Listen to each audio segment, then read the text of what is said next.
Hello everybody. Today we're going to go over some command line stuff to kind of give you an idea what it's used for. I'm just going to touch on it briefly. And then I'm going to make some more videos that goes quite a bit in depth of how to use it to fix your computer and to have some fun, play games, whatever you want to do. But it really is helpful in knowing how to use it. And you don't have to be a rocket scientist to use it either.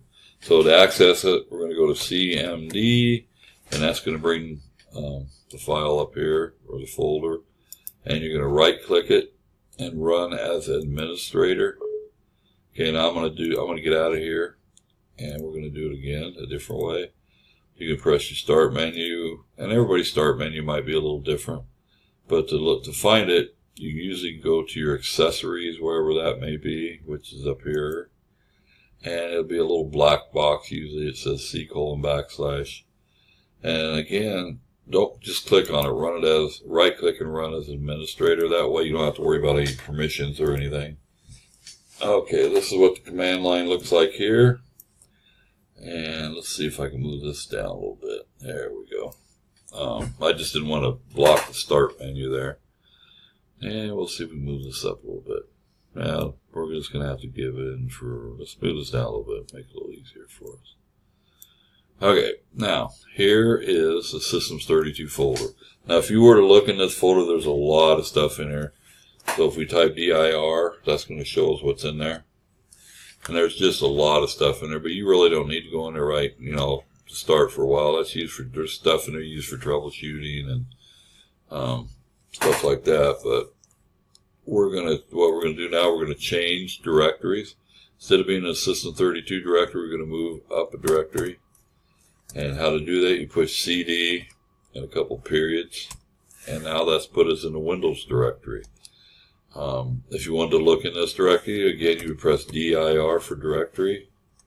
And that's going to tell us what's in the Windows directory. And if you scrolled up and down, or scrolled around in there, there's that Systems32 directory we just came out of. In this directory, you got a lot of stuff in there to look around. You've actually got your systems folders, systems INI and all kinds of stuff that you'll know more about. You got your mini dump file in there somewhere. That's right here. This is the file you want to go into if your computer crashes.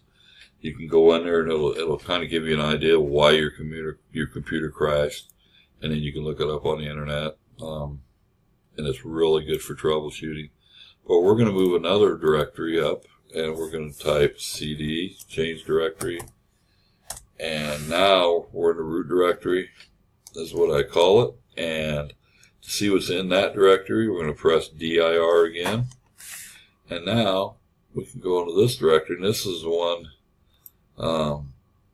that has, like games, Netgear, performance log, program files, users, Windows old. Windows old is pretty important because you can get in there for, if you have a new installation of something, you might go back into the Windows old file and get some really important stuff or documents or files you need, or just a lot of good stuff in there. But let's say we want to go to the users directory to find out who logs onto this computer. So we want to go cd.users. And change to that directory. Now, as you can see under my cursor here, we're now in the users directory. So once again, to see what's in that directory, you press dir. Okay, in this directory, we've changed CD users directory, and now we've got guests. Like when you sign on, turn your computer on, your guest can sign in, or you can sign in. This happens to be me, Jeff, and the public. You want to sign in, the public can just sign in. To see what's in Jeff's part of the computer, if you want to put it that way, you just press cd.jeff. And now I am signed in as Jeff for all true intenses. But now, if you want to see what's in there, we do what? We do the dir. And this is exactly what is in there. I'm sorry, I was trying to keep a cord out of the way. Now we are in Jeff's directory. To see what's in we can see what's in there. We got downloads, documents. If I wanted to go to documents, I would put CD, documents. Whoops, I don't need that in there. And now I'm in the documents side of it. As you can see, we're going to see what's in the documents folder. We're going to dir. This tells all the documents that I have. I don't have a lot on this computer because this is just one I kind of built from spare parts for doing videos like this. But I got some scanned documents, notes, Cam Studio stuff, student loan papers, and those are ones I wish I could get rid of. But let's say we want to go back. Okay, now if we want to go back to just the Jeff directory and get out of this documents, we're going to go cd ...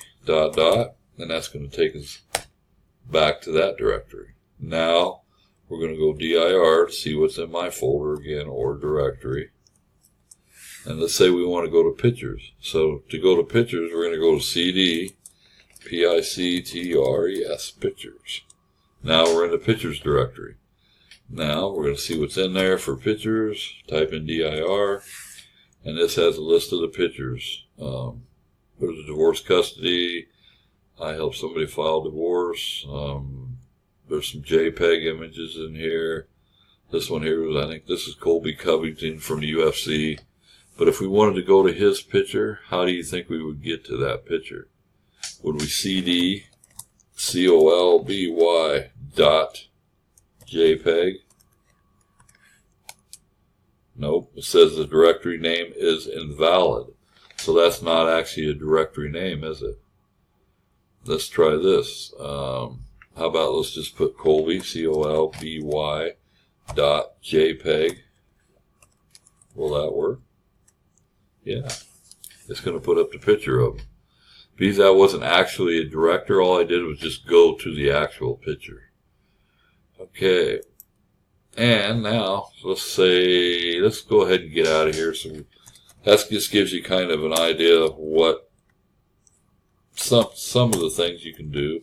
And it gets so much better. There's a lot you can do, and you can find out a lot of different information. I'll touch base real quick on, let's say you can't get a connection to the internet, and you want to see if you're getting out at all. So you might want to ping somebody to see if you can get out. So that you can either ping IP addresses, or you can ping names like yahoo.com. And I'll explain what happens here.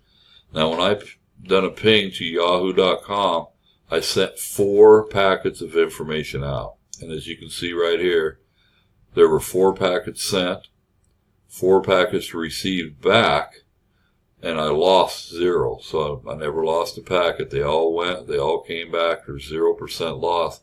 That means that my connection is good. You know, and I can, if that shows up here, let's say I don't have this other internet stuff all open out here on the outside. I just have this command prompt up. I know by typing in there that I've got an internet connection. Okay, let's say I typed in, let's say I'm going to do ping again, and then a regular IP address, 192.168, let's see, .1.0. Let's try that and see what happens. Okay. Request timed out, because that's not a valid IP address. Or I can't get out, one of the two. So the requests are timing out. That means I do not have an internet connection going out to this IP address. Okay, let's try a different IP address. Let's go ping 192.168.0.1. Okay, let's try this one. Okay, this is actually, I'm pinging my router. So if you're having problems with your internet connection, and I wanted to just ping my router to see if I can even get to the router. If the connection between, whether it's wireless or a wired connection to my router, I could use this to see if I can even get to my router. So I ping 192.168.0.1, it's my router address, and I sent 4 packets again. I received 4 packets back, and I lost 0, and I had 0% loss. That means I do know I've got a good connection at least to my router.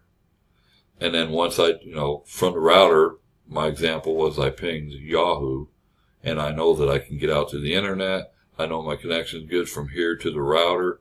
So if I got any other problems, it could be that it's internal if I'm losing connection now or then, or it could be the router, you use these things for troubleshooting.